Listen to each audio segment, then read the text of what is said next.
And what have you been doing?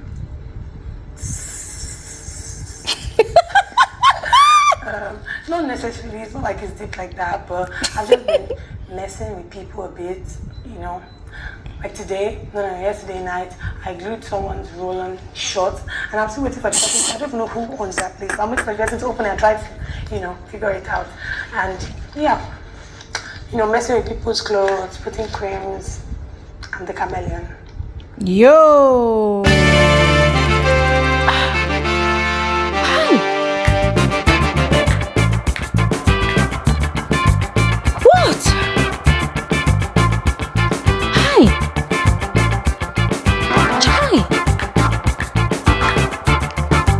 What was the reason? What exactly was the reason? Why did we not get to see Zita in action?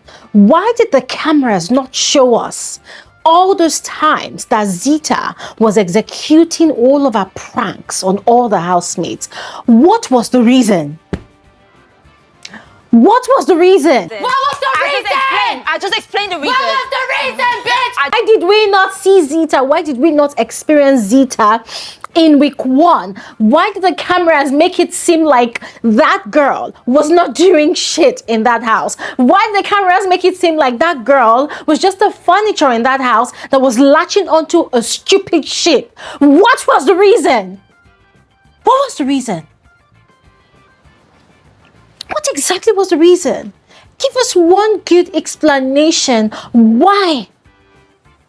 Because I've been thinking about it all day yesterday. Ever since I watched Zita's diary session, Sunday diary session, guys, I've been thinking about it. And that's the question I've been asking. What was the reason? Why? Why did we not see Zita in action? Why? Because that girl, she's a freaking genius. She's a genius. Did you all see the reaction of the housemates last week when they discovered that some of the items were missing? There was confusion everywhere. Aside the general chaos that we were all enjoying and, applauding the housemates for, the housemates were also panicking. They were going crazy. They were confused. They did not know what was happening. They did not know if it was Big Brother that was playing pranks on them using his ninjas or if it was one of them. And if I told it was one of them, who would it have been? Literally pointing fingers at people who they felt were the very, very obvious suspects. The likes of Otega, the likes of Imisi, they were pointed at, they were singled out as the culprit, the person that was, just toying around with their items, with their personal effects. It was pure confusion. And all the while, nobody ever thought for 1 second that it could have been Zita. Guys, even I did not see it. Even I did not even think of it. I mean, come on, it's the first week, right? It would have been difficult to even be able to fish out the suspect. Why? Because most of the time, we were not hearing Zita's conversation. Most of the time, if at all the camera is going to show us Zita, it was going to be her with Daboski.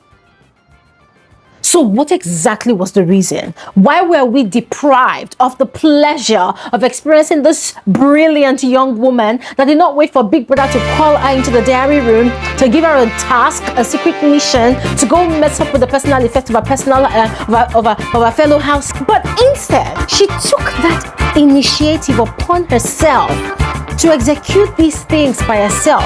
And guys, how she did it is what is really driving me crazy. And so it dawned on me that, oh my God, could it be that every time there was a fight in the house last week, every time there was chaos in the house last week, could it be that she was using those moments to steal away, to go execute her pranks? So what was the reason? Why? There needs to be, in fact, there's no valid reason. That's really driving me crazy as well. There is no valid reason. I feel so bad. I feel so bad for that girl. The more I think about it, the more I get a headache, like a terrible headache. Because it also made me wonder because the more I think about it, the more it gives me a headache. a terrible headache. Because just imagine for a second. Imagine that last week was real nominations. Last week was, real evictions. Just imagine. I remember that Zita actually gathered a lot of nominations. I think she got about 5 or 4, if I'm not mistaken. She actually did. So imagine if last week was real nominations, real evictions. Is that how that girl would have been evicted, just like that? After all of that hard work. All of that hard work. Brain work. Because it takes a lot of brain work as well to be able to pull off all of that stunt. In the midst of 28 other people with strong personalities. It takes a lot of brain work. It takes a lot of audacity. It takes a lot of guts. It takes a lot of madness in your head. You must have Shakespeare. You must have madness in your head for you to think to that extent that you want to toy with the personal effects of 28 other strangers in that house. That girl is mad. And I love it. Because that's the kind of content we're talking about. Because she said it in her diary session that she's not going to have a fight with anybody if it is not necessary. So she's not going to say because she wants to create content, she'll just go and start shouting with somebody at the top of her lungs. No, that she's not here to prove that she has madness in her head. That there are other ways she can give content. She said that during her diary session last week, and we did not know that this girl was cooking. She was doing stuff, she was cooking, she was doing things, and we did not know because the cameras did not show us not even one execution of her pranks. I am so offended. And I really do hope that the cameras give her a lot of screen time this week. I'm not saying that she alone should get all the screen time, but please, if at all this girl is going to be, executing another prank, at least let us see it. So that us, the viewers, we are carried along. So that we even know that, okay, this girl is actually busy. This girl is actually doing something. Because, listen, if she had not revealed during her diary session on Sunday yesterday, if she had not revealed it, nobody would have known. If she was going to be evicted, that is how she would have been evicted, and she would have carried that secret away with herself. So please, the cameras need to do better. Please, I know that it's not easy following about the house, 29 individuals. I know it's not easy, but please, things like that, they're also very exciting. Just as much as all the chaos and all the noise is very entertaining, things like that, they're also very, very, very exciting. Exciting content. Also helping us to see housemates that are also putting in the work, that are putting in effort to give us content, to work their way to the finals, to buy longevity in the game. Please, camera crew should do better, please. Anyways, finally on this video, still about diary sessions, guys. Look at me, I did not even introduce myself. Anyways, there's no need, you all already know, right? Yeah. It was revealed during Day-Day's diary session that it was Sabrina that informed her that Victory was going to take away her bedsheet. And so guys, I started putting 2 and 2 together, and oh my god, I almost gagged because everything now made so much sense. I did a video about that fight Day-Day had with Victory, right? And I told you all that the cameras did not show us how the whole thing started, so we don't know, and I cannot judge what I do not know, what I did not see. Now, Day-Day explained that she was going to her bed, and it was Sabrina that told her, oh, look, it's as if he wants to take your shit. Meanwhile, Sabrina had been complaining that somebody had taken away her bed sheets, because they just laundered all of their beddings, right? So Sabrina had been complaining, and Victory was helping her to look for her bed sheet. And that was when Victory had gone to go and check the one that was on Day-Day's bed. Guys, I'm just mixing up the whole story, but this is actually the facts of the matter. Yeah.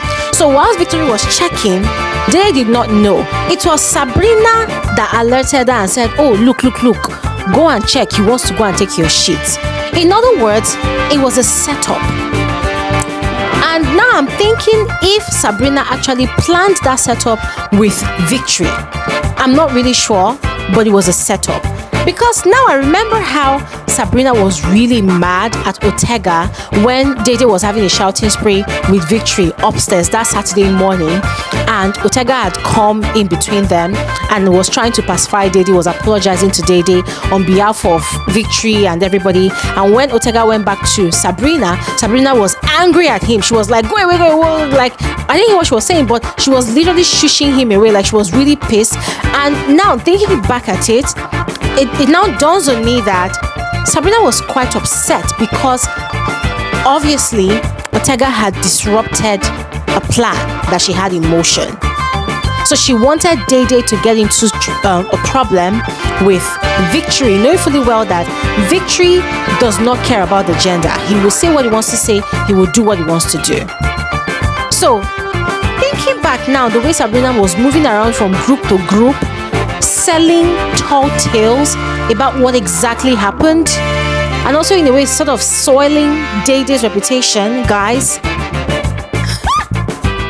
Girl, she's criminally minded,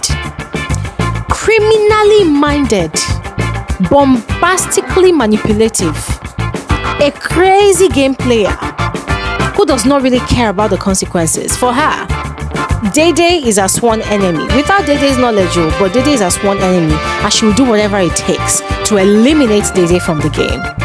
Ladies and gentlemen, I would love to hear your thoughts about all of these things I've shared. So just go ahead and share your thoughts in the comment section below. I will see you all on another video soon. Thanks for watching. Have an amazing day.